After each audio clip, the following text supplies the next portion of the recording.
Page number 8 मेरे ख्याल से लास्ट लाइन हम लोगों ने पढ़ा था। The God head greater by a human fate.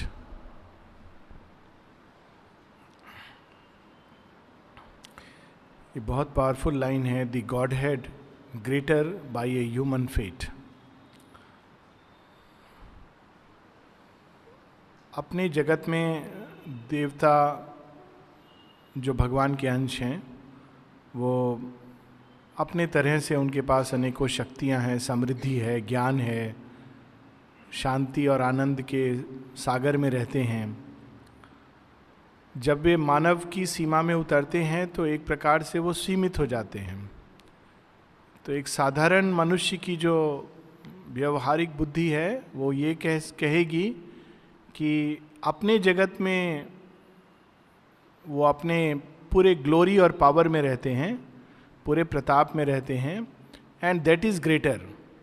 लेकिन श्री अरविंद यहाँ हम लोगों को वो एक बहुत अद्भुत आश्चर्य करने वाला सत्य बता रहे हैं, the God head greater by a human fate.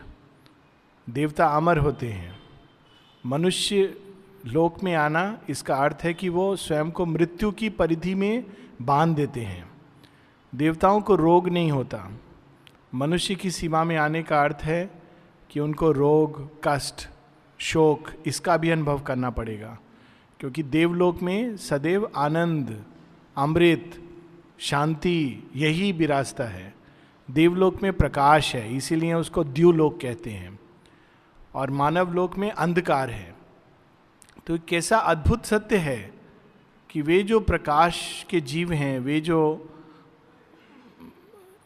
जिनकी नेचुरल अवस्था आनंद, शांति, ज्ञान की अवस्था है, जो अमर हैं, वे इस मर्त्य लोक में आते हैं तो वास्तव में वो कम नहीं होते हैं, ग्रेटर हो जाते हैं, क्योंकि उन्होंने वो एक पक्ष का अनुभव किया है जो अपने ही देवलोक में रहने से वो अनुभव नहीं कर सकते थे। पीड़ा और मृत्यु के द्वार से गुजर के एक अलग प्रकार की शक्ति, एक अलग प्रकार के आनंद को मनुष्य अनुभव करता है, और ये देवताओं को दिया गया नहीं है। दूसरा एक और कारण है कि जब मानव शरीर में देवत्व जन्म लेता है तो देवता भी they progress by taking a human body. ये बहुत गूढ़ वैदिक सत्य है, और श्री अरविंद माता जी ने इसको बहुत विस्तार से बताया है कि देवलोक के जो प्राणी हैं वो टाइपल बीइंग्स हैं, वहाँ प्रगति नहीं होती है, वहाँ आप जैसे हैं वैसे हैं। लेकिन मनुष्य लोक के जो प्राणी हैं उनके, हम लोगों के अंदर चैत्य सत्ता है, और चैत्य सत्ता के अंदर भगवान की सभी संभावनाएं छिपी हैं। देवलोक में फिक्स्ड है, भगवान का एक पक्ष प्रत्येक देवता उसको प्रतिनिधित्व करता है या प्रकट करता है, ना उससे ज़्यादा ना उससे कम। मनुष्य जन्म लेकर वो अनेकों अनेक पक्ष को, भगवान की अनंतता को प्रकट कर सकता है। तो इस कारण देवता भी मानव लोक में जन्म लेने का अवसर ढूंढते रहते हैं, और उचित मानव यंत्र मिलने पर, उचित उपयुक्त मानव प्रकृति के संयोजन जब वो देखते हैं तो वे उसमें अंश अवतार लेते हैं। पूरी कथाएं हैं महाभारत में, जितने भी पांचों पांडव ब्रदर थे, वो युधिष्ठिर धर्मराज का, अर्जुन इंद्र का, और नकुल सहदेव अश्विनी कुमार, और कौन थे, भीम, मारुत, उनके अंश अवतार थे। तो Godhead greater by a human fate. और उसी प्रकार से जब वे भगवान जो परात्पर चेतना में नित्य सच्चिदानंद की अवस्था में विहार करते हैं, ये उनका नेचुरल रूप है, वे जब इस मर्त्य लोक में आकर पीड़ा, कष्ट, उसका अनुभव गुजर के फिर से अपना देवत्व बिना खोए हुए उसको फिर से उसको स्थापित करते हैं धरती पर, so he becomes greater, the God head greater by a human fate. तो उसी प्रकार से सावित्री अपने देवत्व को त्याग कर मानव पृथ्वी पर आई हैं। श्री अरविंद माता पुस्तक में लिखते हैं कि the sacrifice, the Holocaust of the divine mother, हम लोग जिसको सेक्रीफाइस कहते हैं वो तो कुछ भी सेक्रीफाइस नहीं है. हम लोगों को क्या श्री अरविंद सेक्रीफाइस करने को बोलते हैं? Sacrifice the darkness for the sake of light. लेकिन जब भगवान स्वयं आते हैं तो क्या सेक्रीफाइस करके आते हैं? He sacrifices the light to enter into the darkness and wrestle with it. उसके साथ युद्ध करके उसको रूपांतरित करने. A dark foreknowledge separated her from all of whom she was the star and stay. सबकी आंख का तारा थी सावित्री, तो किसी को बता नहीं सकती कि क्या पीड़ा उसके अंदर चल रही है. सत्यवान सुनेगा तो दुखी होगा, उसके अंधे बूढ़े माँ बाप हैं, उनको पता चलेगा तो वो भी कितने कष्ट में जाएंगे. हम लोग को थोड़ा सा कष्ट होता है, यही मनुष्य और देवता के बीच का अंतर है. तो हम लोग भागते हैं इधर उधर, कष्ट इतना होता है, उसमें 10 गुना जोड़ करके बताते हैं. और यहाँ सावित्री हैं, ए डार्क फॉर नॉलेज. उसको मालूम है कि 1 साल समाप्त होने पर मैं विधवा हो जाऊंगी और वह जिससे मैं सबसे ज़्यादा प्रेम करती हूँ वो बिछड़ जाएगा. वास्तव में it is the most painful thing.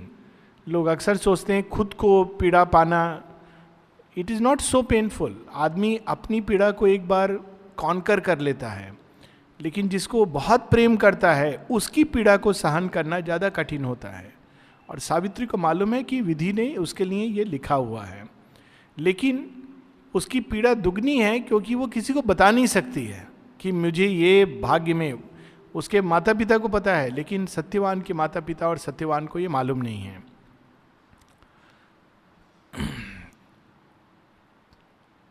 To great to impart the peril and the pen.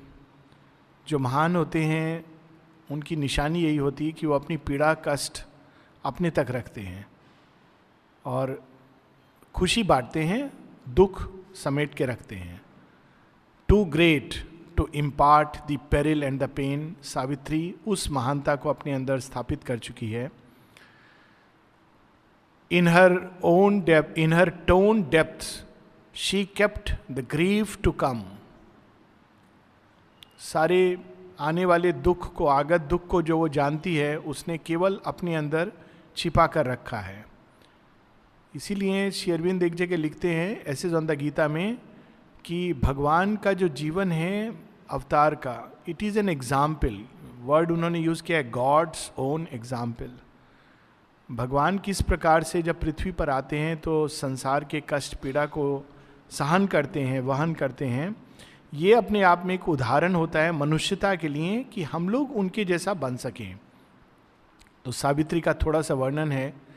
As one who watching over men left blind takes up the load of an unwitting race, harboring a foe whom with her heart she must feed, unknown her act, unknown the doom she faced, unhelped she must foresee and dread and dare.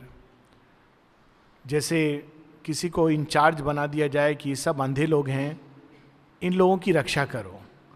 अब आँख वाला व्यक्ति है तो आप उसको बोल सकते हैं देखो जब अगर तुमको दिखाई देगा ऐसा सांप आ रहा है या ऐसा हो रहा है तो तुम ये करना. अंधे को कुछ नहीं मालूम है, तो आपको उनका चार्ज दे दिया गया है उनकी देखभाल करने के लिए. As one who watching over men left blind. और वे लोग नहीं जानते हैं कि वो क्या कर रही हैं. और यहाँ तक कि एक कदम और जाके अपने ही शत्रु को अपने ही हृदय के रक्त से उसको सींचना है और बड़ा करना है. ये कैसा काम है, भगवान अपने ऊपर कैसे कैसे काम लेके आते हैं. बाद में एक जगह सावित्री में लाइन है, hard is the world redeemer's heavy task, the world itself becomes his adversary, his enemies are the beings he came to save. जिनको बचाने के लिए भगवान आते हैं वही उनके साथ शत्रुता का भाव रखकर सामने आकर कहते हैं कि हम तुम्हारे शत्रु हैं. जीसस क्राइस्ट की कहानी है ना कि उनको किसने धोखा दिया? Judas Iscariot. उनके 12 डिसाइपल्स, प्रमुख डिसाइपल्स में से एक वो था, और उसी ने उनको सूली पर चढ़ाने का वो माध्यम बना। जिसको अपने ही रक्त से उन्होंने सींचा, जिसको बड़ा किया, ज्ञान दिया, प्रकाश दिया, वही उनको सूली पर चढ़ाने का माध्यम बना। तो यहाँ पर सावित्री आई हैं, और मनुष्य जाति के लिए इसको हम डायरेक्टली माँ श्री अरविंद से रिलेट कर सकते हैं कि माँ श्री अरविंद इस मनुष्य जाति को पीड़ा, कष्ट, शोक, दुख, अज्ञान, अंधकार, मृत्यु, इसके दायरे से मुक्त करने के लिए एक नवीन चेतना देने के लिए आए हैं, और वही मनुष्य जाति उनके विरोध में खड़ी होती है। तो अपने ही शत्रु को अपने हृदय के रक्त से रक्त पिलाना, harbouring a foe whom with her heart she must feed, उसको गले से लगा कर रखना। The long unknown and fatal morn was here, bringing a noon that seemed like every noon। अब श्री अरविंद हम लोग को वापस उस दिन, उस सुबह, उस उषा काल में ले आते हैं जिस दिन सत्यवान की मृत्यु निश्चित है। पहले उन्होंने उषा का बैकग्राउंड बना करके पूरा सृष्टि को दिखा दिया कि ऐसे उषा आती है, फिर रात्रि आती है, फिर उषा आती है, और उषा के साथ प्रकाश, आशा, ये सब मनुष्य के अंदर आता है। अब श्री अरविंद बता रहे हैं कि ये उस दिन की उषा काल, इसी प्रकार से सावित्री रोज दिन रात इस पीड़ा को अपने ही अंदर सजोए हुए जी रही थी। किसी को उसने नहीं बताया, सबके सामने बिल्कुल नॉर्मल नेचुरल व्यवहार उसने रखा। और अब वो दिन आ गया जिस दिन सत्यवान की मृत्यु निश्चित है। लेकिन वो दिन कैसा दिख रहा था? जैसे आम दिन दिखते हैं। जिस दिन सुनामी आई थी, सब लोग उठे, कितने लोग बीच पर घूमने गए, कितने लोग अपना सब नॉर्मल जीवन जी रहे थे। किसी को मालूम नहीं था कि आज अगले क्षण, अगले घंटे में एकदम एक प्रकार से इतनी बड़ी विपदा, पूरा ये सब कुछ हो जाने वाला है। तो यहाँ पर उसका वर्णन है कि उस भोर का the long foreknown and fatal morn was there, bringing a noon that seemed like every noon। जैसे रोज की दोपहर उस दिन भी वैसा ही था, कुछ बाहर से कुछ संकेत नहीं था। सावित्री को पता है बाहर सब नॉर्मल लग रहा है। क्यों? For nature walks upon her mighty way unheeding when she breaks a soul a life. साधारण सीमित मनुष्य की चेतना के कंपैरिजन में, अनुपात में प्रकृति बहुत विशाल है। हम लोग सोचते हैं जैसे मनुष्य की, अरे उसने ऐसे क्यों किया, कैसे किया। माँ से किसी ने पूछा था कि अर्थक्वेक होता है, बाढ़ आ जाता है, सूखा पड़ता है, इतने लोग मर जाते हैं, क्या ये मनुष्यों का कोई पाप का नतीजा है, इत्यादि इत्यादि। माँ ने कहा नहीं, तुम लोग ऐसे क्यों सोचते हो।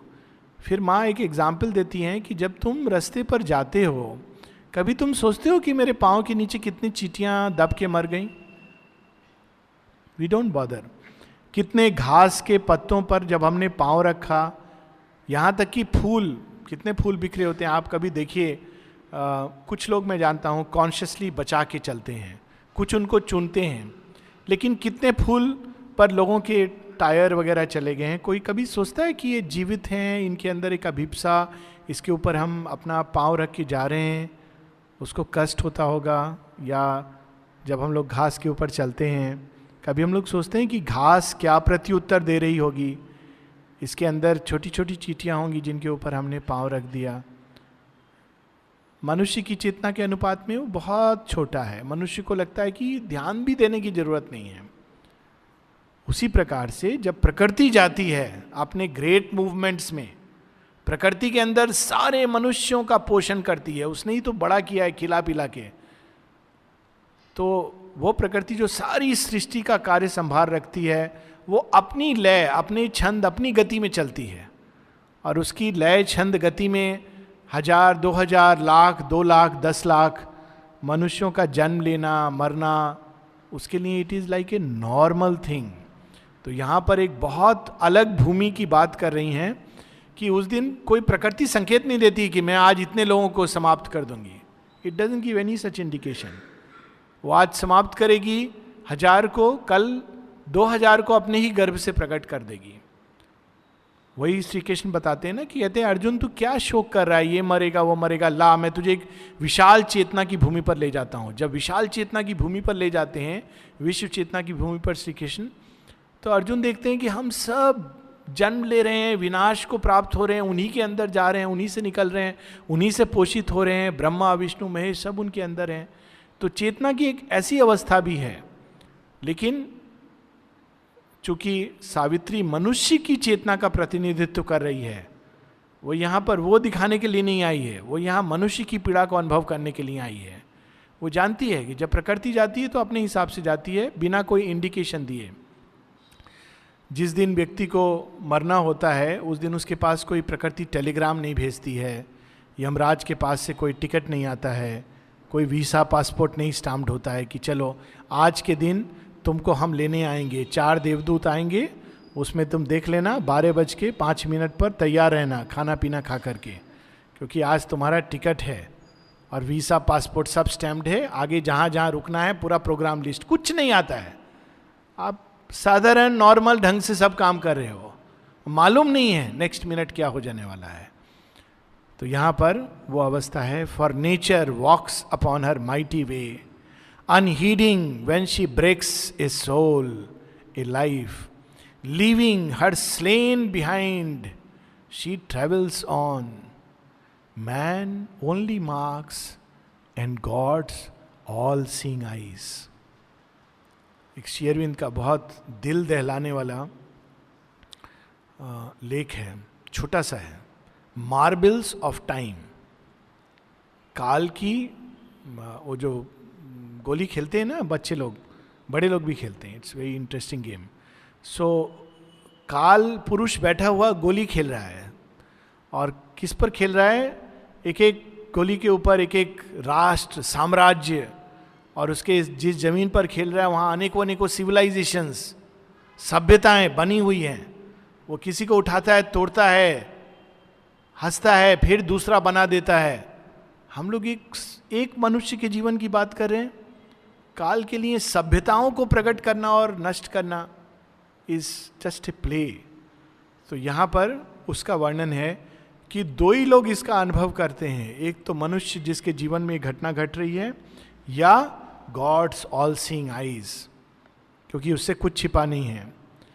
Even in this moment of her soul's despair, in its grim rendezvous with death and fear, no cry broke from her lips, no call for aid. She held the secret, she told the secret of her woe to none. Calm was her face and courage kept her mute. कितनी अद्भुत उदाहरण है हम सबके जीवन के लिए. उस दिन सत्यवान को मरना है, सावित्री जानती है. किसी डॉक्टर को बुला के नहीं बोल रही है एम्बुलेंस तैयार रखना, आज इसको कुछ होगा, हार्ट अटैक होगा, और प्लीज आप रेडी रखना, सब कुछ जैसे ही होगा हम रश करेंगे hospital. She knows it but she doesn't tell anyone. कहती है मेरे ही अंदर इसको विजय पाने का रिकॉर्ड्स है. In her own self she found her high records. Savitri में एक लाइन है, कोई बाहर से किसी को हेल्प के लिए नहीं पुकारती है, कोई सहायता नहीं. यहां तक कि उसके चेहरे पर एक भाव भी नहीं है कि इतनी बड़ी घटना आज होने वाली है. काम was her face and courage kept her mute. लोग भय से सक पका जाते हैं. वो साहस है उसके अंदर की मृत्यु है, कोई बात नहीं, आज मुझे मृत्यु से मिलना है. देखो मृत्यु में कितनी शक्ति है, कितना अद्भुत है ये वर्णन. अगर हम लोगों के अंदर इसका 1/10 अंश भी आ जाए तो we will rise towards the gods. कि आज मृत्यु है, कोई बात नहीं, चलो let's meet, let us see कौन है ये जिसके नाम से इतना लोग डरते हैं. काम was her face and courage kept her mute, yet only her outward self suffered and strove, even her humanity was half divine. बाहर से हल्का उसके शरीर में कहीं बाहरी चेतना में हल्का सा प्रकंपन कि आज ऐसा होना है, ये उसको मालूम है, लेकिन अंदर बिल्कुल वो शांत, निश्चल, साहस से युक्त। ये दिव्यता के लक्षण है। दिव्यता क्या है? It is not doing some great miracles. If miracle, this is miracle. Life Divine में श्री अरविंद कहते हैं कि किस चीज को हम लोग को यहां स्थापित करना है? To establish peace amidst this. पूरा जो हर समय हम घबराते हुए, भय, चिंता से घिरे हैं, उसके मध्य में पीस, टर्बुलेंट लाइफ के बीच में जो थोड़ा थ्रिल फॉलोड बाई अनहैप्पीनेस, उसकी जगह आनंद, इसको स्थापित करना, दैट इज डिवाइन लाइफ। तो even her humanity was half divine. Her spirit open to the spirit in all. और ऐसा क्यों? क्योंकि सावित्री एक अपार विशाल चेतना में रह रही हैं। Her spirit open to the spirit in all, her nature felt all nature as its own. केवल अपने लिए वो ये नहीं कि अरे मेरा सत्यवान है, उसको कुछ हो जाएगा, उसको मैं बचा लूं ताकि मैं सुखी रह सकूं। इस सीमित चेतना के भाव से व्यक्ति देवी जीवन का कार्य नहीं कर सकता है। सत्यवान को किस लिए बचाना है? क्योंकि ये मनुष्य का एक, मनुष्यता का प्रतीक है। मनुष्य क्यों पीड़ा और कष्ट के मार्ग से जाए? अपने निजी स्वार्थ, निजी दुख से सावित्री पीड़ित नहीं है, पूरी मनुष्यता के दुख को, कि मनुष्य को इस रास्ते से जाना पड़ता है। Her spirit open to the spirit in all, her nature felt all nature as its own, apart living within all lives she bore, aloof she carried in herself the world। पूरे विश्व की पीड़ा को अपने अंदर लेकर। ये चीज़ समझना बहुत मुश्किल होता है। श्री अरविंद कहते हैं कि बाहर से अगर कोई राम जी के जीवन को देखे तो बोलेगा इसमें क्या बड़ी बात है? उनकी पत्नी का अपहरण हो गया था, अपनी पत्नी को बचाने के लिए उन्होंने ये सब लड़ाई किया, इतने सारे बंदर मर गए, ये थोड़ी सही काम था, संन्यास ले लेना चाहिए था। क्या फर्क पड़ता है? इतने सारे बंदर भालू सब मर गए केवल अपनी पत्नी को बचाने के लिए। लेकिन it's not that. Shri Rama was not fighting just to protect his own wife. ये सिंथेसिस में भी हम लोगों ने एक बार यहाँ पढ़ा है कि it is not that, it is because it's a principle of truth, it is an ideal. केवल मेरी पत्नी की बात नहीं है, एक प्रकार की जनमानस की सुरक्षा असुर के हाथ से, for that he is fighting. बहुत अद्भुत ढंग से श्री अरविंद ने इसको समझाया है। और ये इतना कठिन है इसको समझना कि शिव जी के साथ जो नित्य निरंतर रहती हैं सती, उनको भी भ्रम हो जाता है। तो कहती किनको तुम सच्चिदानंद ब्रह्म कह के प्रणाम कर रहे हो? भोलेनाथ देखो, साधारण मनुष्य की तरह वो घूम रहे हैं, रो रहा है, विलाप कर रहा है वो मनुष्य की तरह कि मेरी पत्नी को राक्षस ले गया। ऐसे भगवान कभी बिहेव करते हैं? तो शिव जी कहते हैं तुम बहुत नशे में हो, जाओ तुम टेस्ट करो, तुम मानोगी नहीं, जाके तुम देख के आओ, पूछो क्यों विलाप कर रहे हो।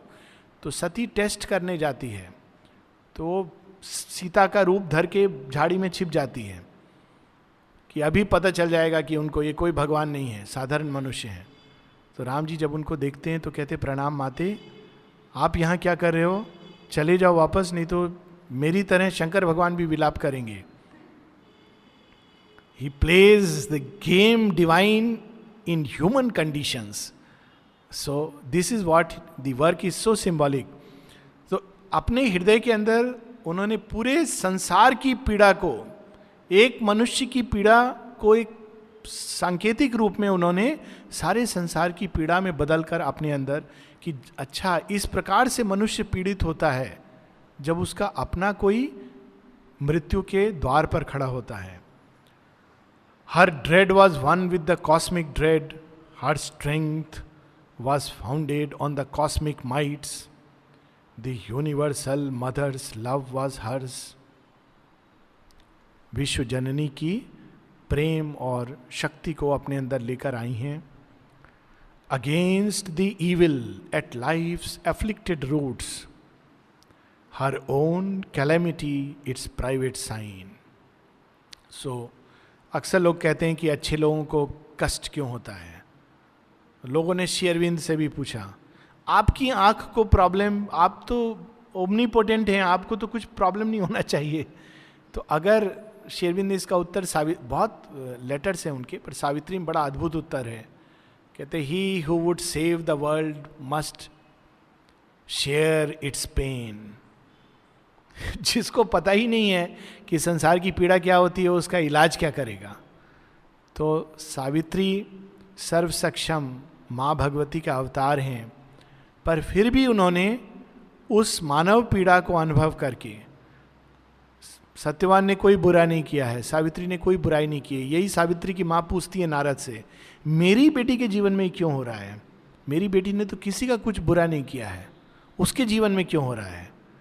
तो नारद कहते तुम ये नहीं समझोगी, वो यही चीज को ठीक करने के लिए आई है कि जो अच्छे हैं, जो सब कुछ साधु नाम है, उनके साथ भी ये बुरा क्यों होता है। So she has come to understand and change the law. So she must first face the law. Her own calamity, its private sign. Of her pangs, she made a mystic poignant sword. माता जी की एक प्रार्थना है जहाँ वो कहती हैं, वो प्रार्थना उन्होंने लिखी है जब वो पेरिस से आ रही हैं और चली हैं वहाँ से, और वे सारे लोग जो उनको बहुत स्नेह करते थे वो पीड़ा में हैं। नेचुरल है, माँ जब वहाँ से चली होंगी तो कैसा वहाँ के लोगों को लगा होगा, हम इसकी कल्पना नहीं कर सकते हैं। तो माँ लिखती हैं कि मैं जब उनकी पीड़ा से पीड़ित हुई, प्रेयर ऐसे स्टार्ट होती है, when I suffered from their suffering.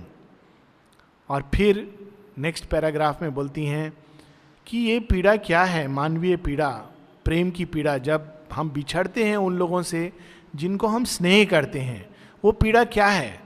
माँ कहती है अज्ञान में ये उसी एकत्व को स्थापित करने की चेष्टा है। मानव प्रेम बुरा नहीं है अगर उसको हम एक सही दृष्टि से देखें कि मानव प्रेम में ये पीड़ा होती है, जब हम किसी को स्नेह करते हैं वो बिछड़ जाता है तो पीड़ा होती है। तो पीड़ा क्या है? अज्ञान में उस एकत्व को पाने की चेष्टा, लेकिन अज्ञान में ये इग्नोरेंट मूवमेंट है। तो माँ कहती है ऐसे समय में क्या करना चाहिए? कहती हैं हमको उस पीड़ा को तलवार बनाकर अपनी ही गहराई में इतना गहरे उतर जाना चाहिए जहाँ एकत्व है। तो जहाँ एकत्व है वहाँ कोई किसी से बिछुड़ता नहीं है। तो सावित्री यहाँ पर उस अवस्था में है, ऑफ हर पैंग्स, पैंग्स पीड़ा कष्ट, she made a mystic poignant सोड। पीड़ा से भाग नहीं रही हैं। यही चीज अर्जुन को श्री कृष्ण बताते हैं, अर्जुन तुम अपने भय को कन्फ्रंट करो और उसको तुम एक अपनी शक्ति में परिवर्तित कर दो। तो यहां पर अपनी पीड़ा को उन्होंने तलवार के रूप में, मिस्टिक पॉइग्नेंट सोड के रूप में बदल दिया है। A solitary mind, a world wide heart, to the lone immortal's unshared work she rose. ऐसा काम करने के लिए आज वो सुबह उठी हैं जो केवल देवता लोग कर सकते हैं, मनुष्य के बस की चीज नहीं है। To the lone immortal's unshared work, जिसमें कोई उस काम में सहायता भी नहीं कर सकता है, शी रोज। अब उस सुबह का वर्णन है जब सावित्री उठी हैं, she rose. At first life grieved not in her burdened breast, on the lap of earth's original somnolence, inert, released into forgetfulness, prone it reposed, unconscious on mind's verge. Savitri अभी अभी नींद से जागी हैं। तो ठीक जैसे हम नींद से जागते हैं तो पहले हम पूरी तरह सचेत नहीं होते हैं कि आज क्या क्या हमारा प्रोग्राम है। तो सावित्री उठी हैं और अर्थ माँ निद्रा की गोद में, धरती पर जो नींद आती है उसकी गोद में जाके जागी हैं। और जब मनुष्य जागता है तो सबसे पहले वो एक विस्मृत अवस्था में रहता है। ये एक्चुअली बहुत सिंपल पैसेज है लेकिन बहुत प्रफाउंड है। वास्तव में ये सब लेवल्स पे जब हम जागते हैं तो दिस इज द प्रोसेस। लेकिन यहाँ पर श्री अरविंद उस भोर का वर्णन कर रहे हैं। obtuse and tranquil like the stone and star in a deep cleft of silence twixt two realms, she lay remote from grief, unsown by care, nothing recalling of the sorrow here. एक ऐसी अवस्था है जिसमें हम पीड़ा कष्ट अनुभव नहीं करते हैं, वो पत्थर की जड़ की अवस्था है। एक और अवस्था है जहां हम पीड़ा कष्ट से पार हो जाते हैं, वो दिव्यत्व की अवस्था है। तो इस अवस्था में आने को श्री अरविंद हमको नहीं बोल रहे हैं। बहुत से लोग हैं जो किसी की पीड़ा अनुभव नहीं करते हैं। माता जी ने लिखा है, Chinese are insensitive to their own pain and others. इसीलिए वहाँ बहुत सारे टॉर्चर के मेथड्स बने हैं। क्यों? उनको पीड़ा नहीं होती है, लेकिन वो पत्थर जड़ की चैत्य सत्ता डेवलप होती है, तब व्यक्ति अनुभव करता है इवन पीड़ा का। तो एक ऐसी अवस्था है जो जड़ की अवस्था है, जहाँ पीड़ा का अनुभव नहीं होता है। सावित्री का फर्स्ट स्टेप जागने का क्या है? हम उस जड़वत अवस्था में होते हैं। हमें याद नहीं होता कल हमारा झगड़ा हुआ था, वहाँ चोट लगी थी। किसी से एकदम नींद में उठा के पूछो वो पेट का दर्द कैसा है तो बोलेगा मालूम नहीं, अभी नहीं है, जागने के बाद बताएंगे। फिर जागेगा तो फिर वापस स्फुरना आती है, बोलते हाँ दर्द हो रहा है ना। अपना नर्सिंग होम के लोग हैं, नींद में कभी पूछने का कोई पॉइंट नहीं है, नहीं मालूम होता है। So she is woken up, then a slower faint remembrance shadow like moved. फिर धीरे धीरे हल्का वहाँ पीड़ा, एक टीस। And sighing she laid her hand upon her bosom and recognized the close and lingering ache, deep, quiet, old, made natural to its place, but knew not why it was there nor whence it came. बहुत अद्भुत वर्णन है कि सुबह उठी सावित्री, फिर instinctively जहाँ पीड़ा होता है ना वहाँ हाथ जाता है। तो 1 साल से उनके एक ही पीड़ा थी कि 1 साल बाद सत्यवान की मृत्यु होने वाली है। लेकिन उस पीड़ा को उन्होंने एक अपना कोना में जगह बना के रख दिया था। उस दिन भी जब वो सुबह उठती हैं तो हल्का सा उस पीड़ा का अनुभव करती हैं, लेकिन वो पीड़ा क्यों है अभी तक ये याद, मेमोरी वापस नहीं आया है। She just feels that lingering ache. The power that kindles mind was still withdrawn. क्यों? क्योंकि मन अभी नहीं आया, केवल प्राण तत्व है। पहले जड़ चेतना, जड़ चेतना में पीड़ा नहीं अनुभव होती है, प्राण चेतना में पीड़ा का अनुभव होती है। लेकिन क्यों है, किस कारण से है, ये ना प्रश्न होता है ना इसका उत्तर होता है। इसीलिए जब मन चेतना नहीं होती है तो अभी आप, एक कुत्ता है बीमार पड़ा है, उसको ले जाएंगे वेटनरी डॉक्टर, मरहम पट्टी लगा देगा, खिला देगा कुछ दवा वगैरह, कुत्ता कुछ नहीं पूछेगा, चुपचाप ले लेगा, चला जाएगा, ठीक हो जाएगा 2 दिन में। आदमी जाएगा, आप मरहम पट्टी लगाएंगे तो पहले पूछेगा ये सेप्टिक है कि नहीं है, तो आप उसको बताइए। उसके बाद बोले ये आपने दवाई क्यों दिया है, इसका साइड इफेक्ट है कि नहीं है, डायग्नोसिस क्या है, अच्छा हम आयुर्वेदा ले रहे हैं वो लें कि नहीं लें, ये सब चीज पूछेगा। क्योंकि मनुष्य का मन इस प्रकार से, it is the nature of mind.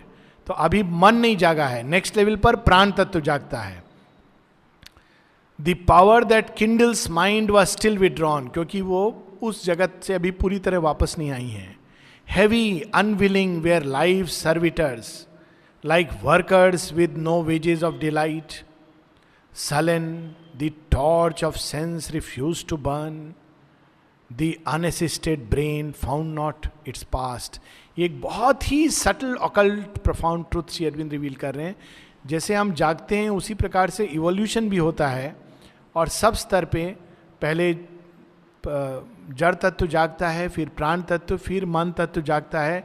जब मन तत्व जागता है तो वो सेंसेस को किंडल करता है, वहाँ स्विच ऑन करता है उनका, तब सेंसेस रिसीव करती हैं चीज़ों को। Only a vague earth nature held the frame, but now she stirred, her life shared the cosmic load. At the summons of her body's voiceless call, her strong, far-winging spirit traveled back. रोज हम रात को सच्चिदानंद में जाते हैं, जब उठते हैं तो शरीर से चूंकि जुड़ा हुआ है हमारी आत्मा एक सूक्ष्म थ्रेड के थ्रू, तो उसको पुकार पड़ती है कम कम कम, तो वापस आती है, वापस सब जगत से होती हुई मन प्राण सूक्ष्म फिर भौतिक में जुड़ती है। लास्ट का जो पार्ट है सूक्ष्म जगत या प्राण जगत, उसमें जो हमने देखा होता है बहुत बार हम याद रखते हैं। वरना हम लोग इतने हैवी स्लीप्स होते हैं कि वो भी याद नहीं रहता है। और जब नाइट्स कॉन्शियस हो जाती हैं तो हम सच्चिदानंद और मन जगत उसमें सारे अनुभव को याद करते हैं।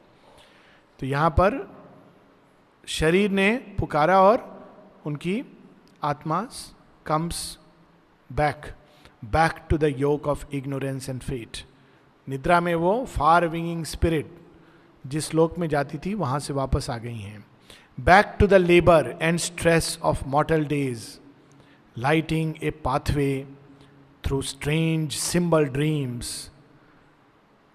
स्वप्न जगत से across the ebbing of the seas of sleep, her house of nature felt an unseen sway, illumined swiftly where life's darkened rooms, and memory casements opened on the hours, and the tired feet of thought approached her doors.